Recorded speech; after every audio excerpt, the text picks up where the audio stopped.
Dios? ¿Cómo amar a Dios? Para amar a Dios, como vimos la semana pasada, tenemos que amar su palabra. Pero hay una expresión que, que es bastante verdadera. Donde hay regla, hay historia. ¿Han visto eso? Donde hay regla, hay historia. Si ve un letrero donde dice no pises acá, porque seguramente alguien ya trató de hacerlo, ¿no es cierto? No hagas tal cosa, seguramente porque si inventaron esa regla es porque en algún momento alguien intentó hacer ese tipo de cosas. Donde hay regla, hay historia. Fíjate que la historia nuestra moldea la forma como somos hoy. Pensemos por un instante. Las cosas que nosotros comemos, las comemos y nos gusta porque nos enseñaron a gustar estas cosas.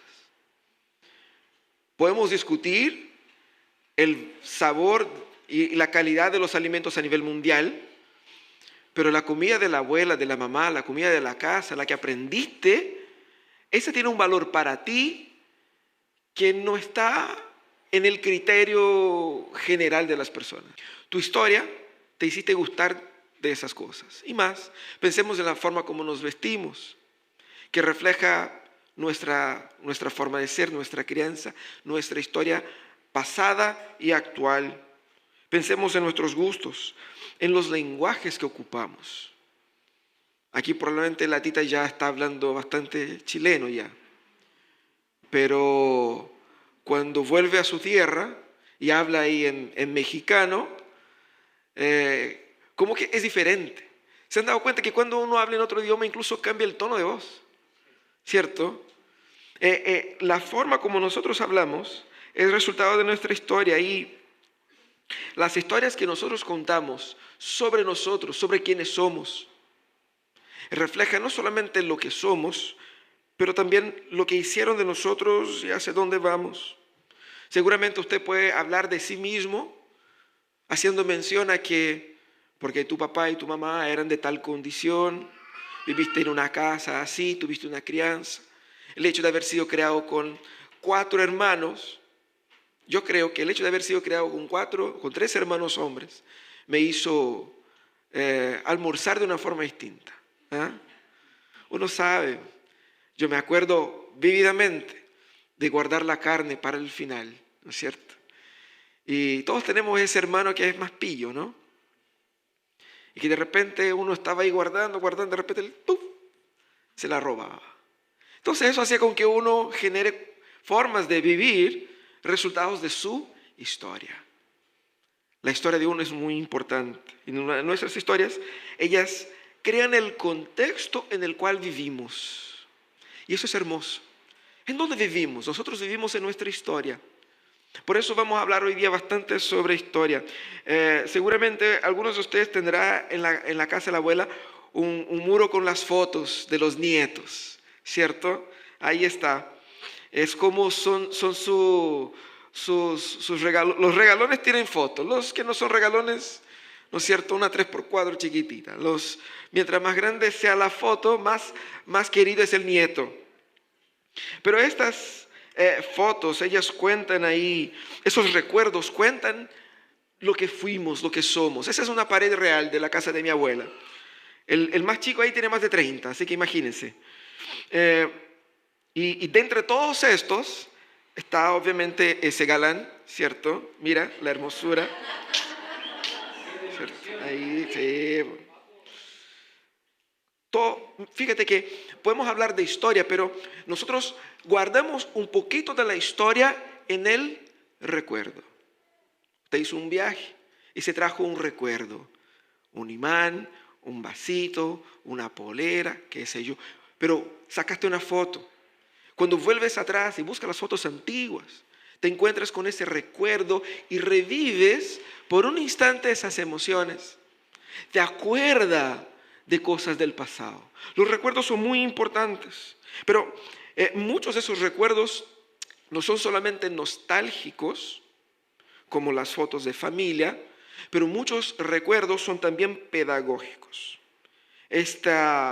estos recuerdos que apuntan al pasado para recordar nuestra identidad. Nosotros tenemos en nuestra sociedad tanto recuerdos que son a nivel personal, pero también tenemos monumentos. ¿Qué es lo que son los monumentos? Son recuerdos civiles que hacen mención de los héroes, de las victorias, de los hitos que marcaron nuestra historia. Entonces, ¿por qué este héroe hizo tal acción? Hoy día somos un país libre. Y esos hitos quedan ahí para recordar nuestra libertad, para recordar nuestra victoria, para recordar quiénes somos y para recordar cómo nosotros debemos vivir hoy día. Todos nosotros vivimos en el marco de la historia que traemos con nosotros. Es imposible no vivir así. Los recuerdos hablan al corazón como fotos antiguas de cuando uno era niño, porque uno mira al pasado y ve historias que te conformaron y que te explican quiénes somos. Pero nosotros necesitamos entender que eso tiene una función también pedagógica. Nosotros estamos hablando sobre cómo amar a Dios. Y para amar a Dios yo tengo que amar su palabra, pero también tengo que aprender a amar su historia. Dios es un Dios personal y se revela en la historia. Y más, lo más hermoso de todo eso es que no es una historia ajena. No tengo que aprender la historia de otro. Cuando yo llegué a Chile no tenía la menor idea de quién era Bernardo O'Higgins. Hoy día sé muy poco todavía, esa es la verdad. La más mínima idea, ni nombre chileno tenía, ¿no es cierto? Y yo quedé así, desayunándome con la historia de Chile, que era para mí una historia ajena. Era una historia de otro pueblo, no era mi pueblo. Aprendía de cómo ellos vivieron, o ustedes, de cómo construyeron su historia. Era una historia ajena. Muchas veces llegamos a la historia bíblica como si fuera una historia ajena. Aprender la historia de otro. Porque parece, es la historia de un otro pueblo, que no es tu pueblo. Pero no es tan así. La historia de Dios es nuestra historia. Y la Biblia no solamente nos cuenta esa historia, pero también ha tenido el cuidado de dejar, como todas las sociedades, memoriales. ¿Y un memorial sirve para qué? Así como la foto, veo el monumento que está aquí en Avenida de los Placeres, remotamente me hace recordar que hubo alguien importante que se mereció ese monumento. Hubo alguna cosa en la historia que valió la pena esa estatua. Esa iglesia está así porque alguien la diseñó en el siglo XVI y porque eso respondía a un contexto y eso explica lo que somos. De igual manera, la historia bíblica también tiene sus hitos y sus monumentos. Y hoy día vamos a hablar sobre uno de ellos. Pero para entender la historia bíblica, tenemos que simplificarla. Porque usted va a decir, la historia bíblica es muy grande, pastor. Es grande, pero la podemos simplificar de una forma fácil. Podemos dividirla en 6 actos. Y ustedes van a repetir después de mí cada uno de esos actos. El primer acto es la creación. Repita conmigo, la creación.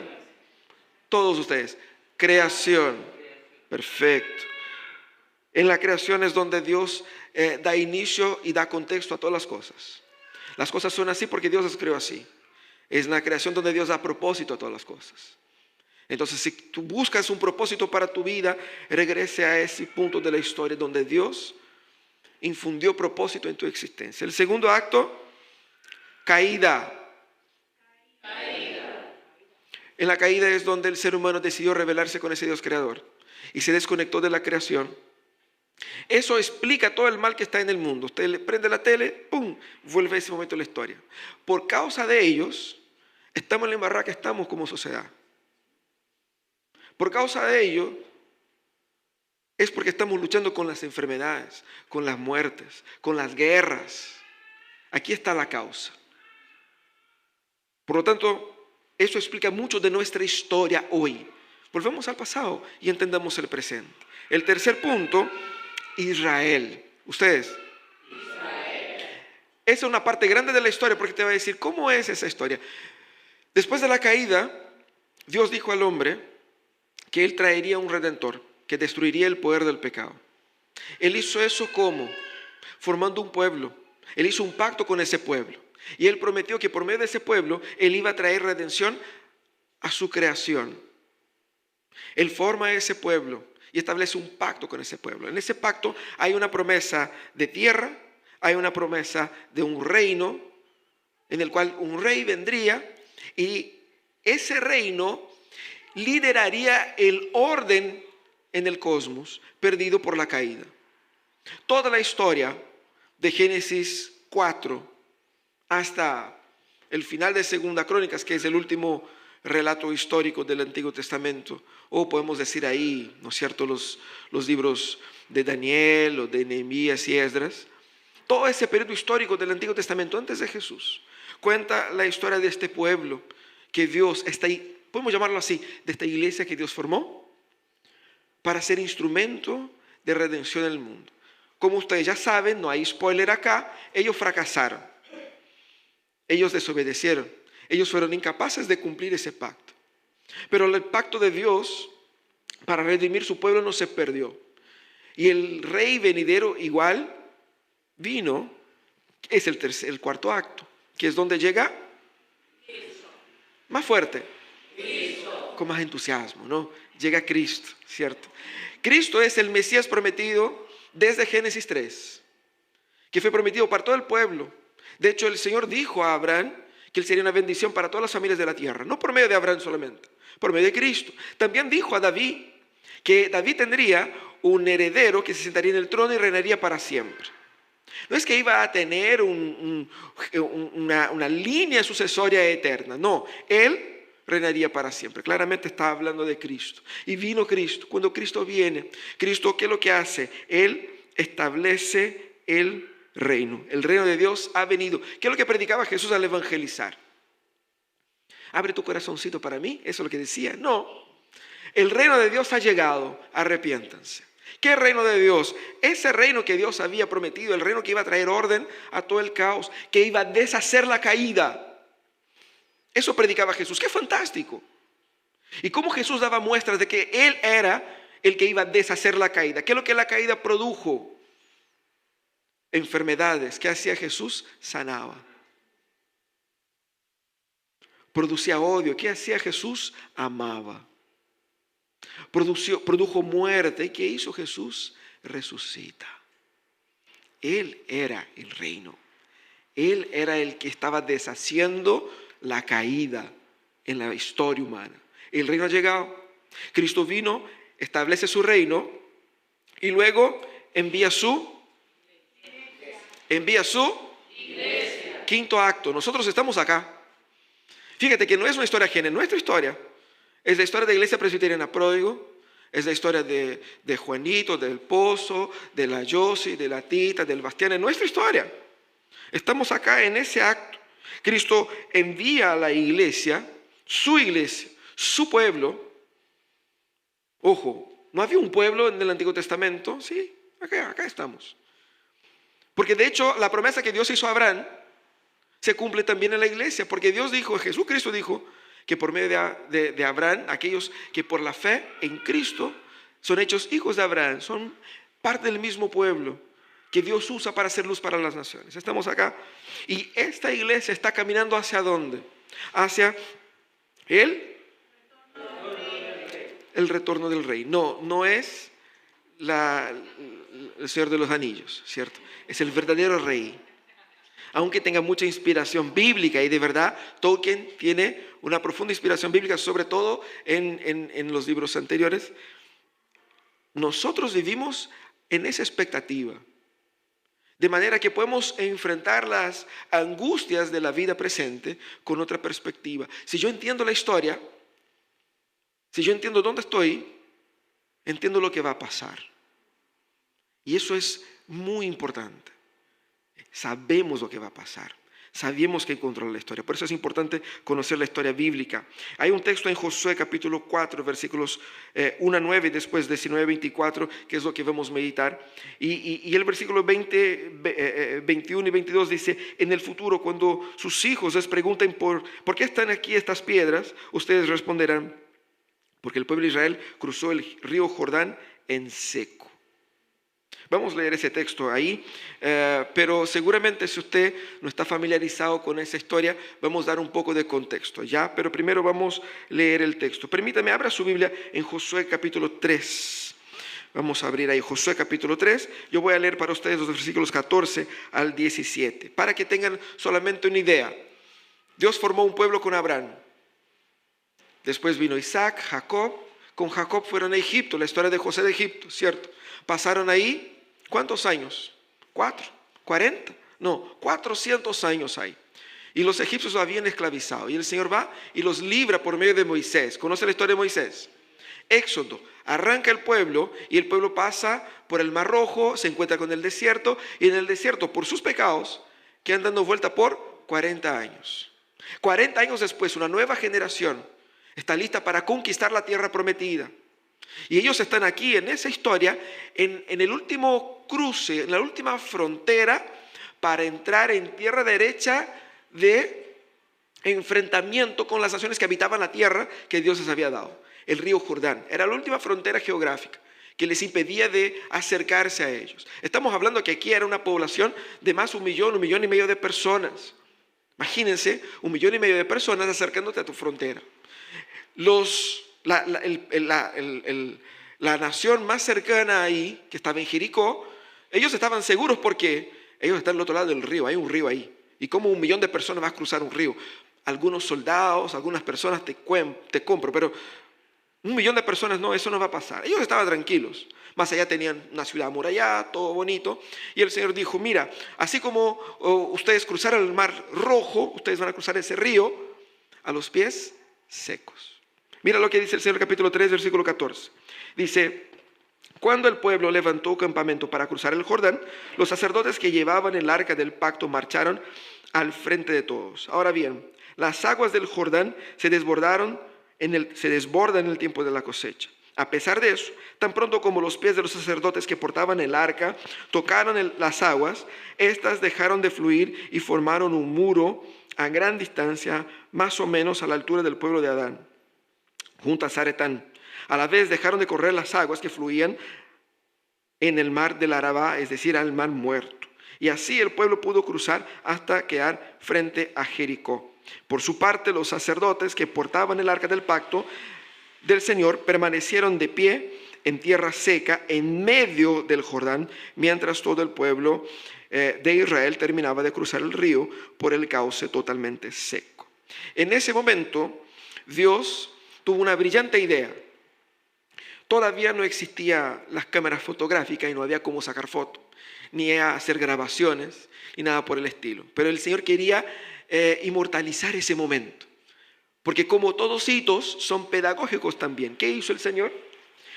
Hizo lo siguiente, capítulo 4. Cuando todo el pueblo terminó de cruzar el río Jordán, el Señor dijo a Josué, elijan a un hombre de cada una de las 12 tribus de Israel y ordénenles que tomen 12 piedras del cauce, exactamente del lugar donde los sacerdotes permanecieron de pie. Y díganles que las coloquen en el lugar donde hoy pasarán la noche.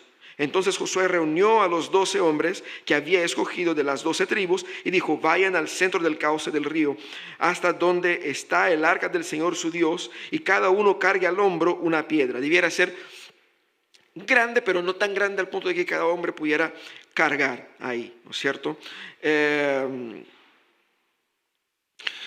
Serán 12 piedras, una por cada tribu de Israel, y servirán como una señal entre ustedes. En el futuro, cuando sus hijos les pregunten por qué están estas piedras aquí, ustedes responderán, el día en que el arca del pacto del Señor cruzó el Jordán, las aguas del río se dividieron frente a ella. Para nosotros los israelitas, esas piedras que están aquí son un recuerdo permanente de aquella gran hazaña. Los israelitas hicieron lo que Josué ordenó, según las instrucciones del Señor. Tomaron las piedras del cauce del Jordán, conforme el número de las tribus, y las llevaron hasta el campamento y las colocaron allí. Además, Josué colocó 12 piedras en el cauce del río donde se detuvieron los sacerdotes que llevaban el arca del pacto. Esas piedras siguen allí hasta el día de hoy. Entonces tenemos 2 monumentos. El monumento que el Señor mandó hacer afuera, al margen del río, con las 12 piedras de los 12 tribus de Israel. Y Josué hizo un otro monumento al medio del río. Porque uno puede decir, bueno, hacer un monumento afuera es fácil, cualquiera puede inventar eso, ¿no? Pero hacer un monumento al medio del río fue ingenioso ahí Josué, ¿cierto? Se supone que el río tenía bajadas y subidas y que cuando se bajaba se pudiera ver ese monumento que Josué dejó ahí al medio del río. Versículo 19 dice, así el día 10 del primer mes, o del mes primero, el pueblo de Israel cruzó el Jordán y acampó en Gilgal, al este de Jericó. Entonces Josué erigió allí las piedras que habían tomado del cauce del Jordán y se dirigió a los israelitas. En el futuro, cuando sus hijos les pregunten por qué están estas piedras aquí, ustedes responderán porque el pueblo de Israel cruzó el río Jordán en seco. El Señor Dios de ustedes hizo lo mismo que había hecho con el mar rojo cuando lo mantuvo seco hasta que nosotros todos cruzamos. Esto sucedió para que todas las naciones de la tierra supieran que el Señor es poderoso y para que ustedes aprendieran a temerlo para siempre. Qué hermoso evento ese memorial de las piedras. El Señor está aquí, entre otras cosas, confirmando que Josué es el líder que Dios escogió, porque cuando fue para abrir el mar rojo, ¿ustedes se acuerdan? El pueblo estaba desesperado porque los egipcios venían detrás. Moisés clama al Señor y el Señor dijo, ¿por qué me clamas a mí? Dile al pueblo que marche. Cuando tú pongas ahí en el mar tu cayado, el mar se va a abrir. Con eso el pueblo miró a Moisés de otra forma. Hay una mirada de Moisés antes y una después. Moisés había hecho los milagros, pero el abrir el mar rojo fue como así como que, wow, ese loco es potente. Pero Moisés se fue y quedó Josué. Josué más bajo perfil, ¿cierto? Igual era ya un anciano aquí, pero que faltaba algo, así como Josué estaba ahí, pero no era Moisés, ¿cierto? Era un sucesor que era un buen cabro, pero no es lo mismo, ¿cierto? Las viudas de Moisés estaban ahí todavía. Y fue con eso que el Señor dijo, mira, con él está mi poder. Y ahí entonces cuando entró con el arca, fíjate que no fue el cayado de Josué, no fue los pies del pueblo de Josué, fueron los pies de aquellos que llevaban el arca de Dios. Dios fue quien abrió el mar frente a ellos. Y eso es memorable. Pero seguramente 40 años después, 50 años después, tu abuelito te iba a contar esa historia y te iba a decir, ¿ya cuándo? Si yo conozco ese río de fondo, ¿cómo va a pasar 1 millón de personas ahí? Y uno lo iba a tomar por un cuento. O simplemente se iba a olvidar de esa historia y se iba a olvidar del poder del Señor. Por eso el Señor dijo, no, dejen esas piedras ahí, porque ustedes la utilizarán como un instrumento pedagógico de enseñanza para el pueblo. Hermanos, la historia es muy importante. Es muy importante. No puedes entender el Evangelio sin entender la historia que el Evangelio cuenta. Por eso estamos hablando de eso. La importancia de entender la Biblia como una sola historia.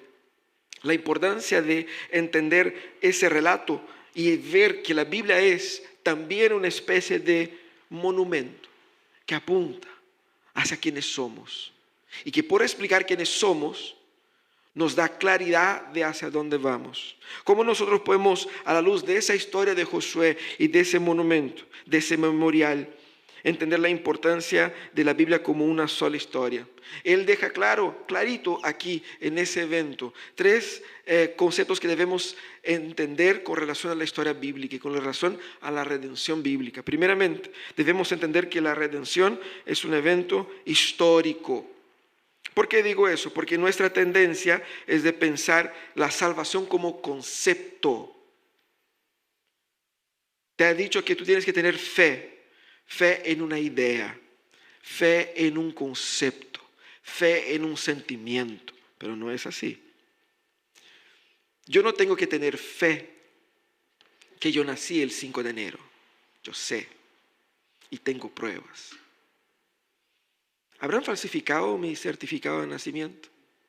¿Habrán mentido mis padres y se han puesto de acuerdo con toda mi familia para mentirme a mí?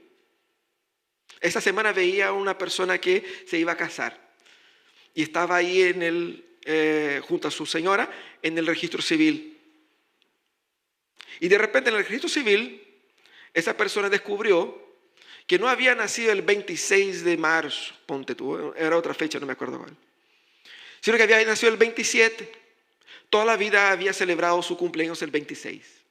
Pero de repente tiene un certificado, no sé cómo fue el cuento, que en el registro de nacimiento venía con otra fecha. Y tuvo un problema legal ahí al momento de inscribir su matrimonio, porque la fecha tuya no es la fecha de acá, hay un conflicto de fechas. ¿Habrá pasado eso? Es muy difícil, ¿cierto? Nosotros sabemos que si yo creo que yo nací al 5 de enero, no necesito pensar que eso es un concepto, una idea, una teoría. Es un hecho histórico. Redención es un evento histórico, no es un concepto. Y cuando Dios pone las 12 piedras ahí, pone las 12 piedras ¿por qué? Para que se acuerden de que son hitos históricos. Es Dios actuando en la historia de la redención. Y es interesante porque la redención fue establecida en un pacto con el pueblo. Y ese pacto que fue establecido fue un pacto histórico que conllevó a eventos históricos que conformaban la historia. ¿Cuál era la señal del pacto del pueblo de Israel? La circuncisión. Era un pacto que todos los hombres llevaban en su cuerpo y que marcaban históricamente su pertenecimiento y su vínculo. También debemos entender que ahí estaba el arca. El arca era el símbolo de la presencia de Dios. Y en el arca, ¿qué es lo que estaba dentro del arca? Las tablas de la ley. La ley era el documento, el acuerdo que comprobaba, que certificaba que había una promesa de por medio y esa promesa se estaba cumpliendo.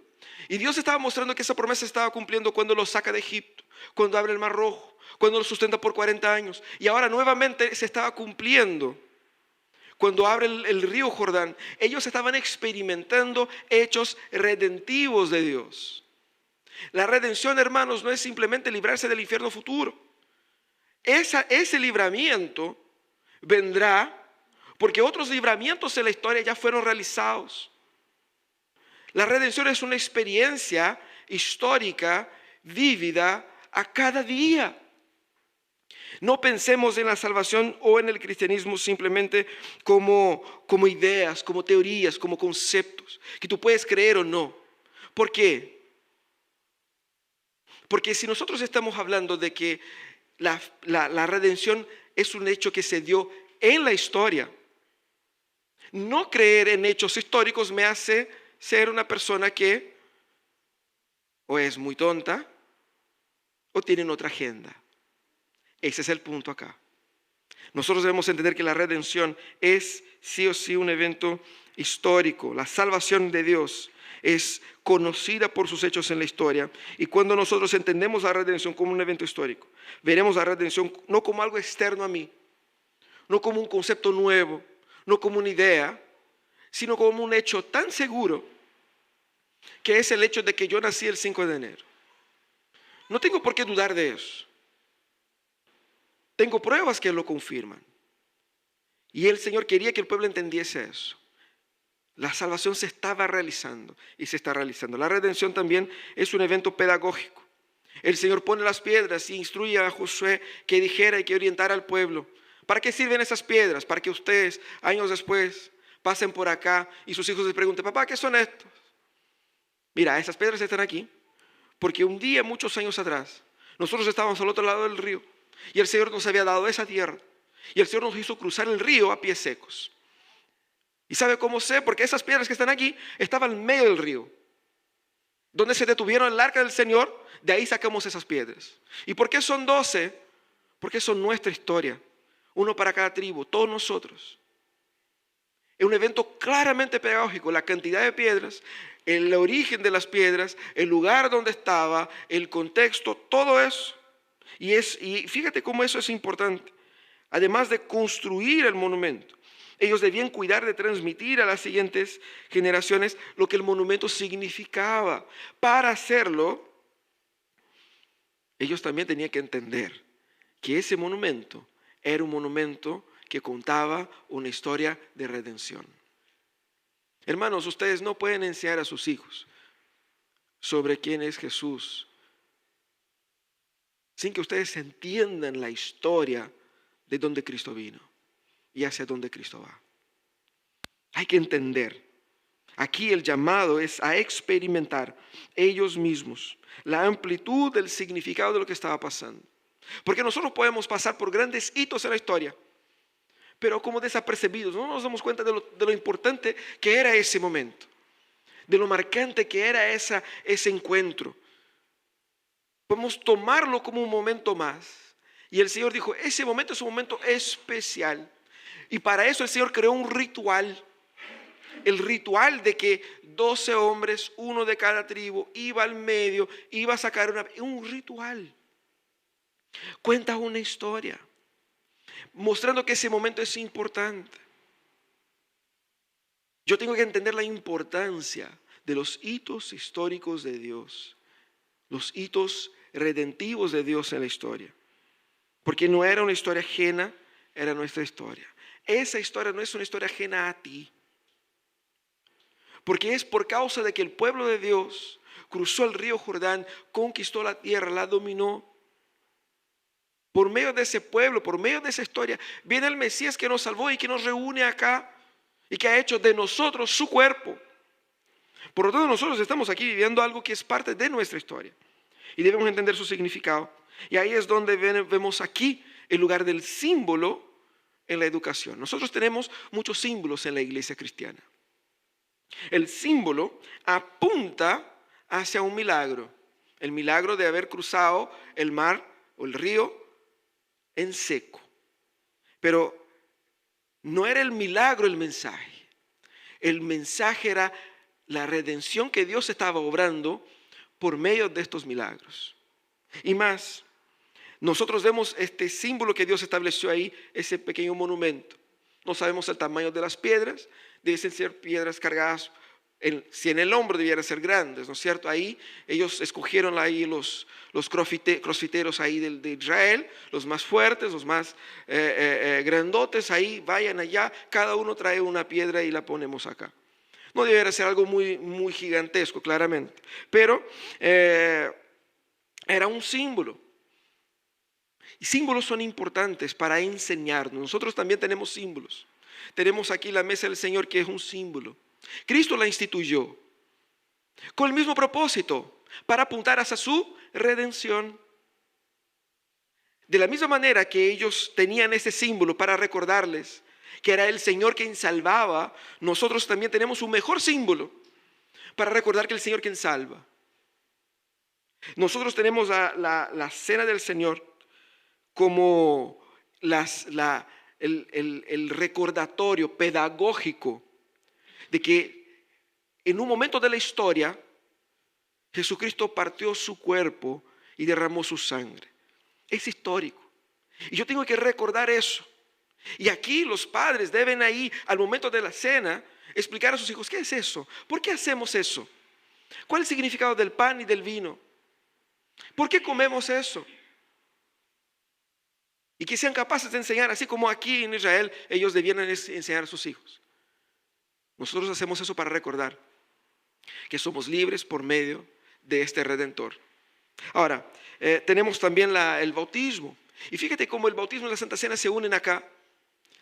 Porque la Biblia va a utilizar más adelante el haber pasado por el mar, especialmente el Mar Rojo,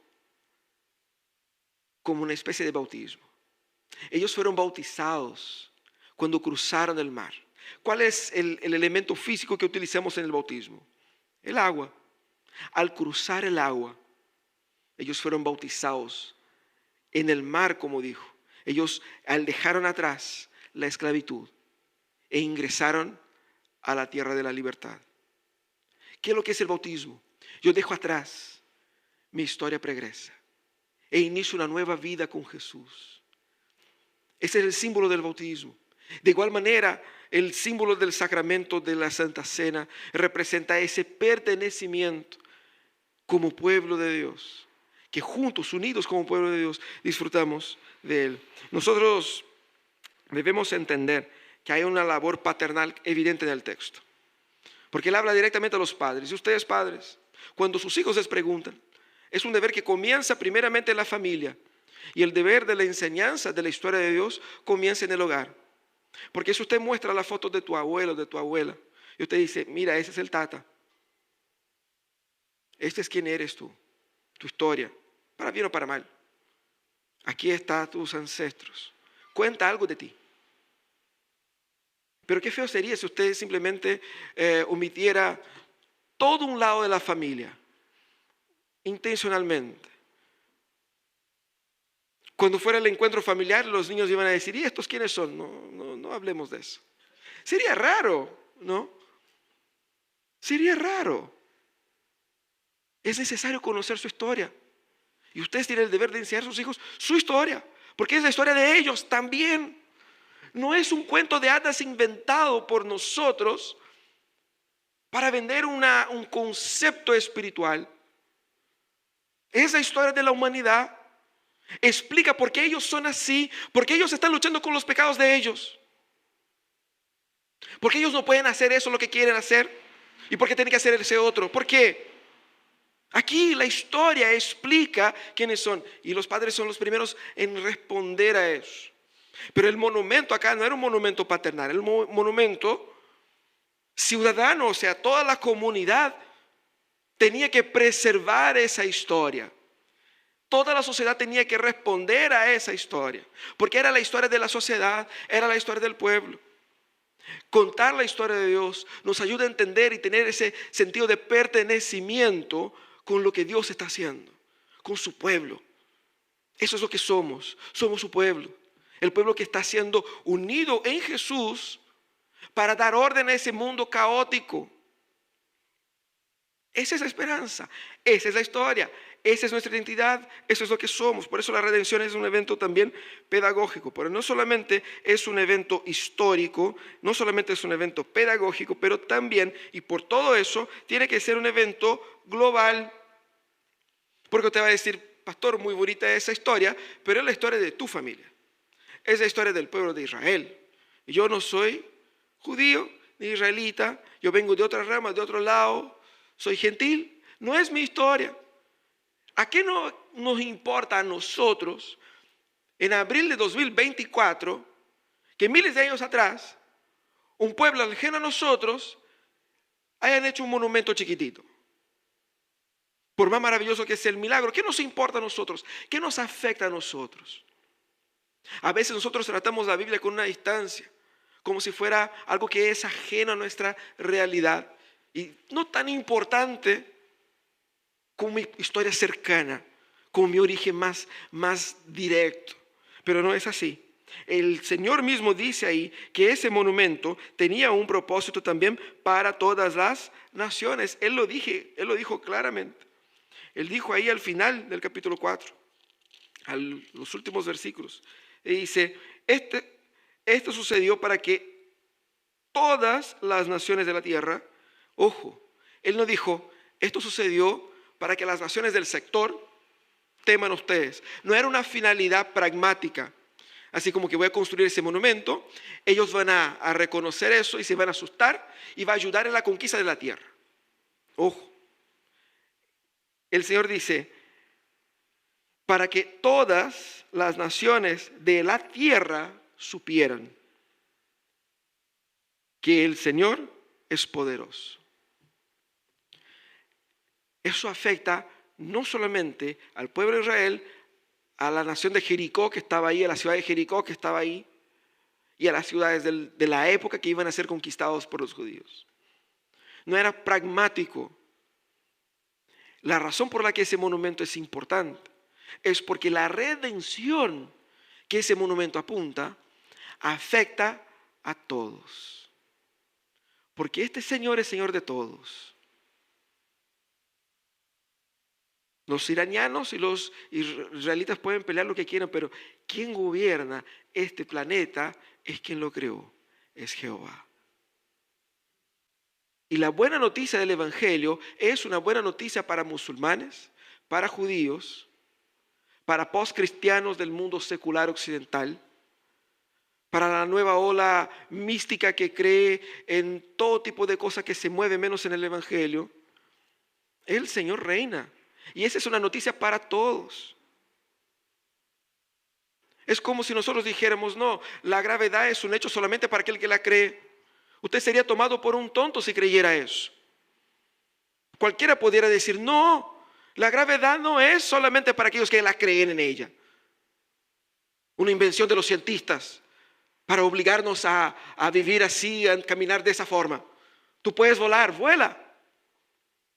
Usted sería considerado un lunático si dijera eso. Pero es exactamente lo que el mundo está diciendo. Y muchas veces nosotros decimos, no, hermanos. Tenemos el deber de comunicar a las gentes que ellos están muy mal parados en su propia historia.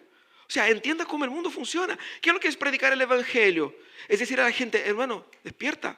El mundo no es así. En verdad las cosas funcionan de esa manera. La historia del Evangelio es una historia global y ese monumento era para eso. Porque ese memorial hablaba para todos y más. Dios pidió que construyera un memorial, 12 piedras. Pero ¿por qué Dios no puso una plaquita? Dios sabía escribir, había escrito ¿cierto? Las tablas de la ley. Podía mandarse también con una tablita explicativa, ¿ya? Y tener ahí un texto, ¿no? Porque si usted ve un monumento, usted va a ver ahí un caballero que está representado en el monumento. ¿Quién es ese? Si no hay una plaquita abajo, normalmente hay, diciendo, mira, este es don fulano, que fue el gran héroe de la batalla de no sé qué. Ah, ok. No había ningún texto acá. ¿Por qué? Porque Dios literalmente construyó un monumento que hablara a todos los idiomas. El hecho de que piedras del cauce del río estuvieran afuera como un monumento, no piedras chicas. Y no cualquier piedra, sino que las 12 de la nación de las 12 tribus. Eso cuenta una historia que es entendible de una forma mucho más amplia que simplemente un texto que no puede ser traducido para otros idiomas. Ellos no tenían todavía el Google Traductor, que usted pone así la foto y te traduce y te da el significado. Por lo tanto, el Señor hizo algo que puede ser traducido para cualquier idioma, que es evidente, porque el Señor está haciendo su redención a la luz de las naciones. Nosotros debemos entender que vivimos en una época que ha construido muchísimas narrativas sobre el origen de la vida, sobre cómo la vida debe ser vivida y sobre el valor del ser humano. Y muchos de nosotros hemos comprado esas narrativas en mayor o menor grado, porque hemos escuchado sus prédicas. Una serie de Netflix es una prédica. No son episodios, son sermones. Y hay una teología por detrás. Ellos están desconstruyendo la historia como tal para dar otros significados a los eventos, con otros elementos y otros actores. Y hemos comprado eso. Tenemos que entender, hermanos, que la Biblia, conocer la Biblia me ayuda, y la historia bíblica me ayuda a descontaminar mi cerebro de todas las narrativas que dominan el mundo en el cual estamos. Porque si usted quiere explicar el Evangelio para alguien, tiene primero que desconstruir el rollo que tienen sobre quiénes son ellos, para poder ahí entonces explicar históricamente quién es Jesús. No basta con decir religiosamente Jesús te ama. Ellos no saben quién es Jesús y por qué le tiene que amar y por qué tuvo que morir por ellos y por qué eso es importante. ¿Por qué necesitan eso? ¿Qué tienen que ver ellos con Jesús? Quizás tú tampoco sepas. Y es solamente una fe, algo místico, un concepto que tienes ahí sin cuerpo, volando en el aire. Que cuando es confrontado con las presiones de la vida, con las crisis de salud, con las crisis matrimoniales, su fe entra en conflicto. ¿Por qué su fe entra en conflicto? Porque no tiene historia. Es la historia que pone tu fe de pie. Porque la historia te va a decir, no, yo ya pasé por eso. Yo sé que me condujo la otra vez. Yo he aprendido a confiar porque he vivido eso. Pero yo puedo aprender no solamente por lo que he vivido, sino también por lo que otros han vivido. Y es porque Dios cruzó su pueblo a los pies secos por el río Jordán. Prueba que Él es capaz de hoy día también hacer con que nosotros experimentemos de la redención que Él ya está obrando. No hay dudas de que Él es capaz, de que puedo confiar en Él. Y no será la fortaleza de Jericó, no serán los ejércitos de los pueblos que tenemos que enfrentar que me causarán miedo, porque yo tengo una historia con Él, yo lo conozco. Tenemos que desconstruir las narrativas falsas de la cultura por medio de la historia bíblica. Y es eso lo que debemos hacer desde nuestras casas. Fíjate que Jesús es la máxima expresión de la desconstrucción de estas narrativas. ¿Por qué? Uno piensa en narrativa, piensa obviamente así como que en las ideologías, en cosas así. Jesús llega, encuentra al pueblo de Israel. ¿Cuál era el grupo que más peleaba con Jesús? La gente que supuestamente conocía la historia bíblica. Pero ellos se habían comprado una falsa narrativa de quién debiera ser el Mesías y por ende se habían comprado una falsa narrativa de quiénes eran ellos. Habían comprado una falsa narrativa secular donde encontraban su valor en el poder político, en el poder religioso y en el poder económico. Por eso tenían los saduceos, los fariseos.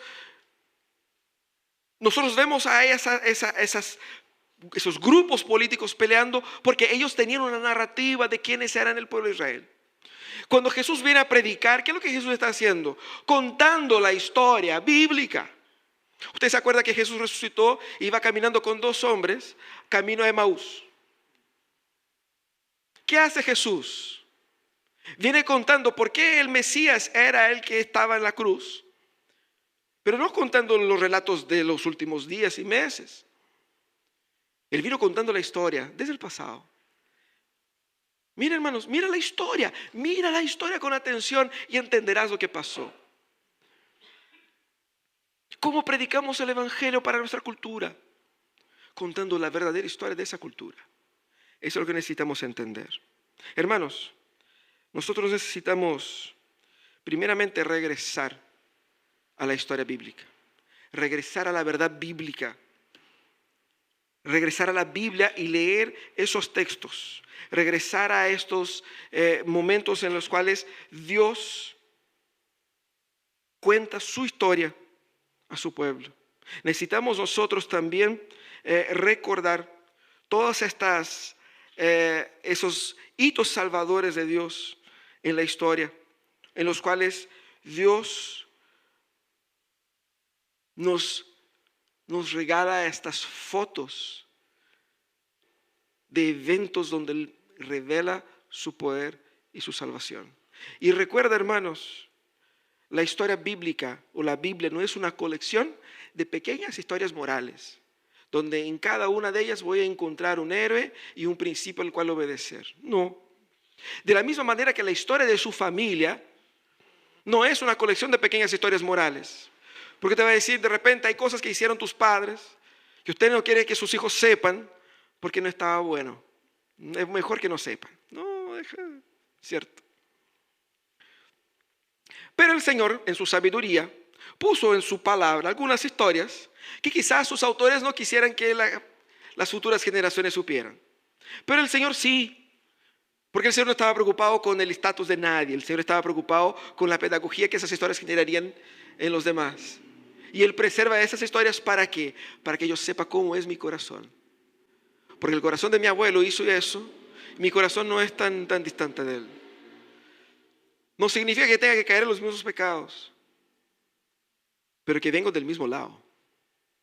Y comparto mucho más que los genes. Recuerda que la historia bíblica es una historia que cuenta la gran historia de Dios.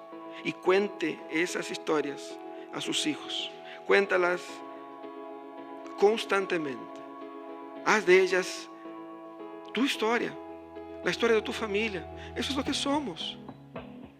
Es en ese mundo que estamos viviendo. Esas historias, hermanos, generan cultura. Historias generan realidades.